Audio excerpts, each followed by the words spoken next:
Aqui. Bom, conta um pouco sobre o que é a Morada da Floresta e o que... Vai, primeiramente, o que é, né? Qual é o trabalho que vocês fazem aqui? A Morada da Floresta, ela começou como a nossa casa. Eu vim morar aqui começar de novo, cara. Esse gato aqui é um intruso.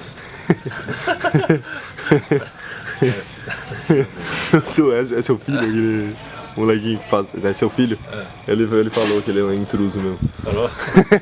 Falou, ele não é nosso, jogou ele lá pro lado. André, eu tô apresentando, cadastrando as pessoas pra te ajudar. Agora acho que a gente vai cadastrar lá e depois aí falta cadastrar.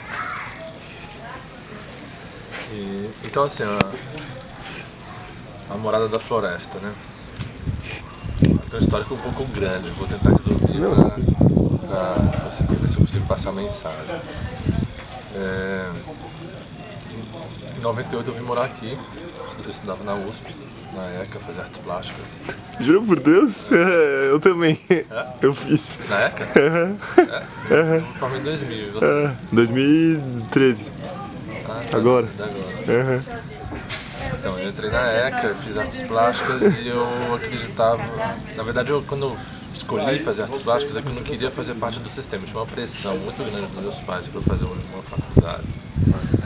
E na época eu era bem revoltado, eu não queria ser um parafuso do sistema, assim que eu pensava.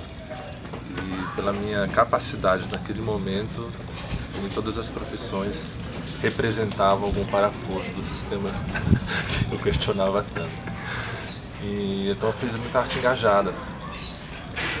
Aí o 98 foi um ano muito marcante na minha vida, que foi o ano que eu vim para essa casa, foi o ano que eu conheci a permacultura, foi o ano que eu fui no ENCA, que é o Encontro de Comunidades do Brasil. E foi um ano que deu uma crise para mim da produção artística. Foi um ano que eu fiz um projeto, eu tinha ganhado um prêmio da USP que chama Projeto Nascente, em 97. Em 98 eu levei esse trabalho que era olha só que interessante, hoje está dentro do curso de educação ativa relacionado à educação fora da escola. Esse trabalho que eu ganhei para o Projeto Nascente foi com cadeiras escolares, que eu deformava a cadeira e as cadeiras viravam animais, né? Então, uma cadeira escolar, o braço virava uma cabeça, um chifre, virava um boi e dava com as 4 pernas da cadeira, fazia um movimento. Então tinha um colégio, que foi o colégio São Luís lá na Paulista, que tinha um monte de cadeira lá. Então eu peguei um caminhão da USP e fui até lá, peguei um monte de cadeira, caminhão lotado de cadeira, levei para o departamento de artes plásticas e fazia essas esculturas e deixava elas no jardim. Enfim, aí eu fiz uma exposição na Praça Buenos Aires e aconteceu uma história lá, não dá para contar que é muita história. Mas eu tinha esse engajamento um pouco de questionar, né? E chegou um momento, teve um momento específico que eu percebi que o universo das artes plásticas ele era insuficiente para eu manifestar o meu potencial e o potencial de transformação da sociedade. Então eu vi que eu estava ali, por mais que eu fosse um artista mais reconhecido do Brasil, eu não conseguiria...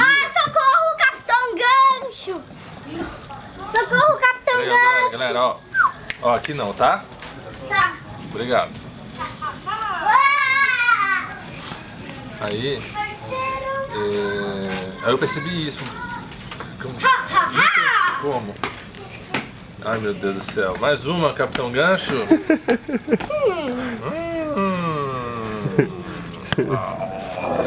Eu vou te atacar! Ixi, galera, deixa eu falar uma coisinha, a gente tá fazendo uma entrevista aqui, se vocês vierem pra cá vai atrapalhar um pouquinho. Vocês podem brincar lá, só pra gente terminar? Tá. E cuidado com as plantinhas também, tá? Então... Olha que curiosidade, vendo os meus professores que já eram pessoas reconhecidas, eu comecei a ver que eu não queria ser, quando eu crescesse, eu olhava os anciões do ENCA, do movimento de comunidade, do movimento da permacultura, de ecovilas, quando eu olhava aquelas pessoas, me inspirava muito mais. eu vi que era lá que eu queria seguir meu caminho. E eu tinha mais 3 anos de faculdade, eu teve uma crise tremenda, né? Porque, cara, eu estudava na USP, eu estava em São Paulo, Ó, gente, não dá, assim não dá, fazer bagunça não rola, tá? Não vai rolar. Peraí. Vai lá, vai lá. Ah, deixa esse bolo pra lá.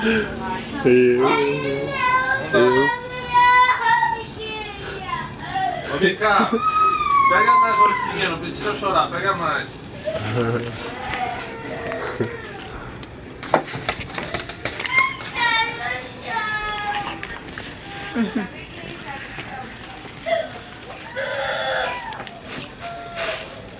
Então, aí... Pode ir? Pode. E os anciões do movimento alternativo me inspiravam muito mais. De ver, né, é uma questão, um envolvimento muito mais holístico do que fragmentado. E então, assim, a relação com a natureza, com a alimentação, com princípios, com sociedade. Então, eu fui percebendo isso. E aos poucos eu fui migrando. Então isso foi em 98, esse momento. Em 99, eu fui pro Acre e trouxe algumas mudas em copinho de café da rainha e do cipó, do jagubo. E eu plantei aqui, isso foi em agosto, no momento da seca e do frio, e comecei a ter uma relação mais profunda com as plantas, de dedicação para cuidar. E comecei a fazer a compostagem, para produzir adubo também nesse movimento do plantio.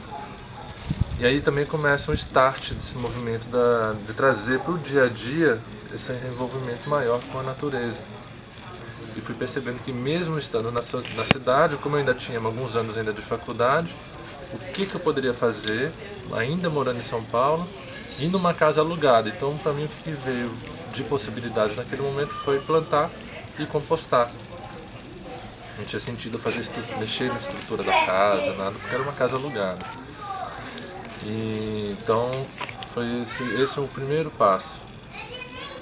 E depois que eu me formei, eu saí de São Paulo, fiquei fora tal, mas como a casa estava alugada no meu nome, continuou tendo, era uma república, na verdade, né, de estudantes. Só eu que tinha princípios ecológicos, as outras pessoas não estavam muito envolvidas com isso. Em 2003, o proprietário quis vender a casa. Na época a gente pagava R$750 de aluguel. E ele fez uma proposta de dar uma entrada e pagar R$1.000 em prestações fixas, assim, 70 vezes. Aí uma história familiar, meu pai tinha um dinheiro que ele tinha dado para cada filho para comprar a casa, e o meu estava lá guardado. E dava certinho a entrada. Então eu paguei a entrada e continuei pagando a prestação da casa. E nesse momento foi um outro marco. A casa deixou de ser uma república e começou a virar uma comunidade. Uma comunidade voltada nos modelos de princípios de ecovila, de envolvimento comunitário, liderança circular, tomada de decisões em consenso, alimentação vegetariana, princípios de consumo, gestão de resíduos e a permacultura. Começamos a mexer na estrutura da casa, em mutirões então construímos um salão em cima de aula e tal. Eu ainda estava meio fora de São Paulo, então comecei a fazer. Mas 2003 foi um marco também muito forte para mim, que eu encontrei uma turma, pessoas envolvidas com o movimento da sustentabilidade, mas que também estavam atuando na cidade. E com o Fórum Social Mundial, com o movimento engajado de militância, que até então eu ainda não tinha me encontrado. Então eu encontrei essa turma e a gente estava elaborando um projeto para conseguir um navio para ir para o Fórum Social Mundial na Índia, em 2004.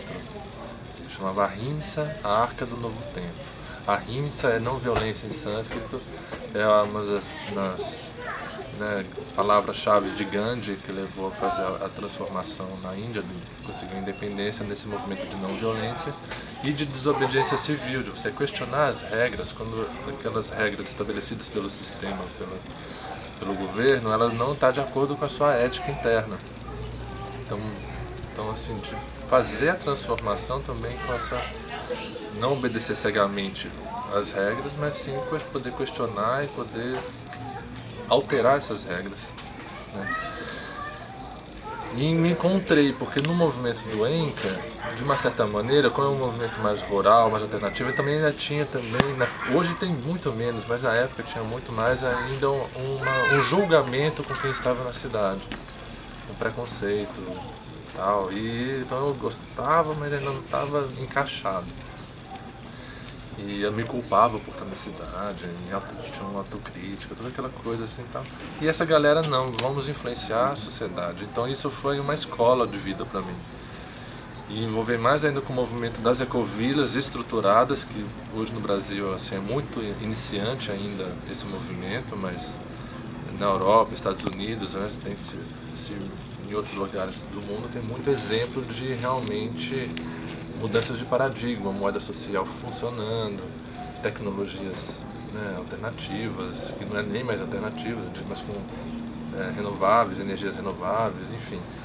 Hoje muita coisa do que a gente está vendo aqui no mundo vem do berço das ecovilas. Isso eu gosto sempre muito de falar. Vem do berço, as ecovilas vêm do berço do movimento hippie. Não dá pra gente negar. Estamos aí num processo de releitura e reconstrução do que o movimento hippie lançou na década de 60. Foram os pais, né? Com certeza. Hã? Sem dúvida eles foram os pais, né? Do que está acontecendo hoje. Os gurus, hoje, né? Então a permacultura vem do movimento hippie também, né? E os ambientalistas e tudo isso, dando lá atrás, naquele momento já a letra do que estava... Sim, estava acontecendo, né? Precisavam ser mudadas, né? Tanto na cultura, enfim, então dentro desse movimento, no Brasil a gente estava na ditadura também, a gente tem que entender qual é o contexto nacional, né, dentro desse movimento mundial. Então no Brasil teve um movimento muito de saída dos centros urbanos para ir para as áreas rurais desse movimento. E até por segurança até, né? Enfim. Então, meu papel hoje, eu entendo, o papel da Morada da Floresta é um pouco trazer todo esse repertório para a cidade. Então, assim, aos poucos investigando, começamos a mexer na estrutura da casa, fizemos sistema de coleta d'água da chuva, implementamos sistema de aquecimento solar da água, quebramos lajes para entrar luz dentro de casa para ter iluminação solar, plantios, horta em cima de casa, construção de jardineiras de ferro e cimento. Hoje a gente tem caixa de abelha Jataí também para ajudar na polinização da cidade. Compostagem, não tem coleta seletiva na rua, botamos tonéis de coleta seletiva para ter um volume considerável para uma cooperativa se interessar em vir recolher os resíduos recicláveis secos. Começamos a produzir as composteiras domésticas. As nossas crianças nasceram quisendo fazer parto natural. Quando eu conheci minha mulher, ela já usava absorvente de pano que ela própria fazia. Quando as nossas crianças nasceram, não queríamos usar fraldas descartáveis, começamos a usar fraldas renováveis, reutilizáveis. A minha esposa começou a pesquisar, que ela é filha de costureira, começou a produzir as fraldas da nossa primeira filha. Foi pesquisando, começou a virar um produto, né? Criamos uma marca que chama Bebês Ecológicos. No processo de vender composteira, precisava ter minhocas, porque as nossas composteiras funcionam em parceria com as minhocas vermelhas. Então precisei aumentar a produção de minhocas, então comecei a ir na feira do bairro para pegar resíduo orgânico, para trazer para cá, para aumentar a produção de minhocas. Nesse momento, encontrei no sacolão, tem um sacolão muito mais perto, que eles pagam, por ser um grande gerador, eles pagam para uma empresa coletar e levar para o aterro sanitário. Aí eu fui perguntar por que então se paga para mim a metade do preço que vocês pagam lá e eu faço a compostagem e até devolvo em adubo para vocês. Aí ela falou, não, mas para você coletar você precisa ser cadastrada na Anlurb, que é o órgão de São Paulo que faz a gestão de transporte de resíduos. Aí para eu fazer o tratamento eu precisava ser cadastrado da CETESB, que é o órgão ambiental que licencia. Aí eu comecei a ver como é que funciona tudo isso. Vi que estava tudo complicado demais para um pequeno empreendedor fazer isso. Aí tem a Política Nacional de 2010 de resíduos sólidos no Brasil. Enfim, estou contando tudo muito resumido. Mas percebendo as dificuldades da gente fazer a compostagem na cidade de São Paulo, comecei a buscar soluções aí, e formas de chegar ao governo para questionar e propor mudanças também. E então, dentro disso, entrei em contato com o secretário do Verde do Meio Ambiente de São Paulo na época e ficamos trocando os e-mails, ficamos pedindo ajuda para onde que eu poderia ir. Então, fui me apresentando gente na CETESB, gente nos locais e tal. Combinou com um seminário sobre compostagem na Câmara Municipal de São Paulo. E depois, então foi isso foi em 2012. Hoje a Morada da Floresta, né, toda a história o que é a Morada da Floresta. Mas então a Morada da Floresta já não é mais uma moradia compartilhada, porque a gente teve essa experimentação de comunidade intencional, mas aos poucos, quando os nossos filhos nasceram e quando começamos a produzir os produtos e virou um empreendimento, o empreendimento foi crescendo e os filhos também foram exigindo espaço físico e acabou que não passou a não ter espaço mais para conviver com várias pessoas morando, empreendimento e crianças, né? Então o espaço foi limitado e então aos poucos fomos desconfigurando a moradia compartilhada e a Morada da Floresta enquanto empreendimento, enquanto organização, ela foi se tomando mais corpo. A nossa sustentabilidade antes vinha um pouco da moradia compartilhada, que as pessoas alugavam os quartos e contribuíam com os custos do dia a dia e então aos poucos fomos também migrando a nossa sustentabilidade financeira para produções dos produtos, a venda de produtos e serviços, cursos. E, então isso foi em 2007, em 2009 abrimos a empresa Instituto e estamos aí há 5 anos formalizados. E agora em 2014 é o primeiro ano que a gente está fazendo um projeto. Até então a gente tem a loja virtual, tem os cursos, mas ainda tudo de uma maneira ainda muito linguagem cliente, né? Linguagem para oferecer um serviço, a pessoa pagar por serviço ou pagar por um produto, a gente faz a troca.